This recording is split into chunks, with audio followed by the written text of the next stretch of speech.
নমস্কার বন্ধুরা, তোমাদের জন্যে আবার একটা নতুন রেসিপি নিয়ে চলে এসেছি। আজকে একটা ঝিঙের রেসিপি, একদম সহজ আর সোজা রেসিপি, আর পেটের জন্যে খুব ভালো। ঝিঙে এলেই কিন্তু মনে হয় কি রান্না করব, সেই ঝিঙে পোস্ত, ঝিঙে ঝাল না ঝিঙের ঝোল। চলো আজকের রেসিপিটা তোমরা দেখে নাও।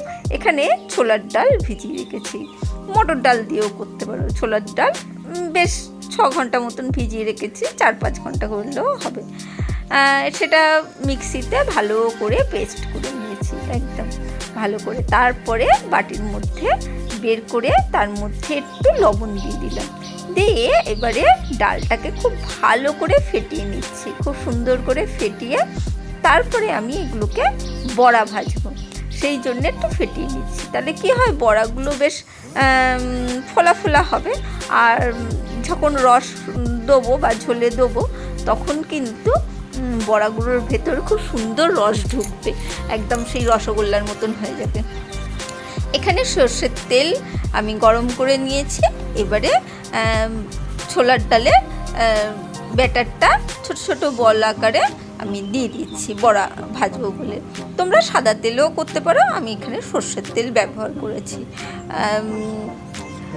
যেটা যার পছন্দ। তোমরা ভাবে সর্ষের তেলে বড়া ভাজছে, সর্ষের তেলের গন্ধ বেরোবে না, সেইভাবে গন্ধ বেরোবে না, আর ভালো লাগে।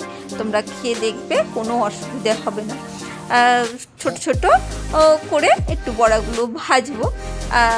পুজো আসছে, পেটটাকে ভালো রাখতে হবে, পুজোর সময় অনেক ভালো মন্দ রান্না খেতে হবে। সেই জন্য মাঝে সাঝে এই রকম সোজা সাপটা কিন্তু মুখরোচক রান্না করে দেবে, দেখবে বাড়ির সবাই পছন্দ করবে, সবার ভাল লাগবে। সেই জন্যেই ভাবলাম তোমাদের সাথে রেসিপিটা শেয়ার করি, যেহেতু করেছি তার যেটাই করি তোমাদের সাথে শেয়ার করার চেষ্টা করি। বড়াগুলো ভেজে আমি একটা বাটির মধ্যে তুলে নিচ্ছি সুন্দর করে, যেহেতু ভাজা হয়ে গেছে ওলট পালট করে, সেই জন্যে। চলো, ভাজা হয়ে গেছে, তুলে রাখলাম। এখনও দেখতে পেলে বেশ অল্প সামান্য তেল রয়েছে, ওই তেলেই কিন্তু আমরা রান্না করব।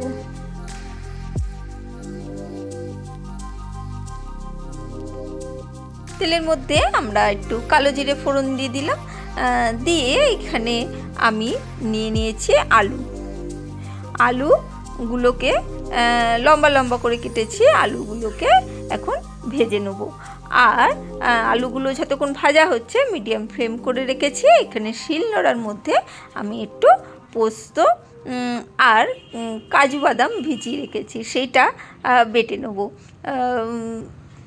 মিক্সিতে বাটতেই পারো, কিন্তু অল্প জিনিস একটু মানে শিলনোড়ায় বাটলে সুন্দরভাবে বাটাটা হয়, সেই জন্যে। এখানে একটু কাঁচা লঙ্কা দিয়ে দিয়েছি, একটু টমেটো দিয়ে দিলাম, দিয়ে সুন্দর করে কিন্তু আলুটাকে ভেজে নিচ্ছি। আলুটাকে টমেটো কাঁচা লঙ্কার সাথে ভালো করে আর একটু নাড়াচাড়া করে নিচ্ছি। দেখো বেশ নাড়াচাড়া হয়ে গেছে, টমেটোগুলো কিন্তু খুব একেবারে গলে যায়নি, সেই অবস্থায় কিন্তু আমি পোস্ত আর কাজু বাদাম, যে 4টে কাজু বাদাম পোস্তর সাথে বেটেছিলাম, সেইটাই দিয়ে দিলাম।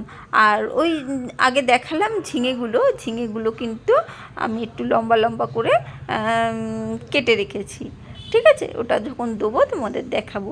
এখানে একটু লবণ দিয়ে দিচ্ছি, লবণ না দিলে তো তরকারির যে কোনো স্বাদ হয় না। আর খুব সামান্য একটু হলুদ দিচ্ছি, বেশি হলুদ দেবে না, ভালো লাগবে না। দেখতে বেশ হালকা করে হলুদ দেবে, দেখতে বেশ ভালো লাগবে, সেই পরিমাণ অনুযায়ী হলুদটা দেবে। এই দেখো ঝিঙেগুলো দেখলে এইভাবে কেটে রেখেছি। আর তার সাথেও আরও 2টো কাঁচা লঙ্কা দিয়ে দিলাম। আগে তো আলুর সাথে একটা কাঁচা লঙ্কা দিয়েছি, আর এখানে আরও 2টো কাঁচা লঙ্কা দিয়ে দিয়েছি। কাঁচা লঙ্কাগুলো অবশ্যই মাঝখান থেকে চেরা আছে। এটাকেও ঝিঙের সাথে ভালো করে নাড়াচাড়া করে নিচ্ছি। খুব বেশি আমি ঝিঙেটাকে ভেজে একদম নরম করে ফেলবো না, গলিয়ে ফেলবো না। ঝিঙেগুলো যাতে একটু ওরকম আস্ত আস্ত থাকে, সেইভাবে কিন্তু আমি একটু নাড়াচাড়া করব। নাড়াচাড়া করে এই যে অল্প অল্প জল দিয়ে নাড়াচাড়া করে, এবারে একটু জল গরম করে রেখেছিলাম প্রেশার কুকারের করে, সেই জলটা আমি দিয়ে দিলাম। দিয়ে ওই পরিমাণ মতন একটু জল দেবো, একটু ওই যেহেতু বড়া দেবো সেহেতু একটু বেশি জল দিতে হবে, দিয়ে চাপা দিয়ে ভালো করে ফোটাবো। আর ঝিঙে থেকে তো একটু জল বেরাবেই, সেই জন্যে সেই একটা আন্দাজ করে নিতে হবে। চাপা দিয়ে একটু রেখে দিয়েছি। এবার দেখো ওই 5 মিনিট মতন ফুটিয়েছি, ফুটিয়ে এবার আলুগুলো সেদ্ধ হয়ে গেছে, তোমাদের দেখাবো। সেটা চেক করে নিই, মানে আমি যেহেতু বুঝেছি তোমাদের দেখিয়ে দিচ্ছি। দেখো আলুগুলো দেখেছো ফুটে যাচ্ছে, আলুগুলো মানে সেদ্ধ হয়ে গেছে। বড়াগুলো ঢেলে দিয়েছে, দিয়ে এবার একটু চাপা দিয়ে রেখে দেবো, গ্যাসটা বন্ধ করে এবার চাপা দিয়ে রেখে দেবো। বড়ার ভেতর খুব সুন্দর করে কিন্তু জলটা মানে ঝোলটা ঢুকে যাবে। একটু দেখলাম লবণটা কম রয়েছে, তাই একটু লবণ দিয়ে দিলাম। বড়া দিয়ে আর ফোটাবো না, এই যে গরমে কিন্তু হয়ে যাবে। লবণটা দিয়েছি, এবারে গ্যাসটা এবার বন্ধ করে দিয়েছি, দিয়ে আমি এই চাপা দিয়ে রেখে দিলাম। ব্যাস কিছুক্ষণ পরে, এই 5 থেকে 10 মিনিট পরে দেখবে এই দেখো রান্নাটা রেডি হয়ে গেছে। একটু ঝোল থাকবে, আর বড়ার তরকারি হলে ঝোল তো কমে যায়, কিন্তু এটা একটু হালকা হালকা ঝোল থাকবে, রসা রসা থাকবে, খেতে অসাধারণ হয়েছিল। একদিন অবশ্যই এই পুজোর আগে করে দেখো ঝিঙেটা, এইভাবে ভালো লাগবে খেতে।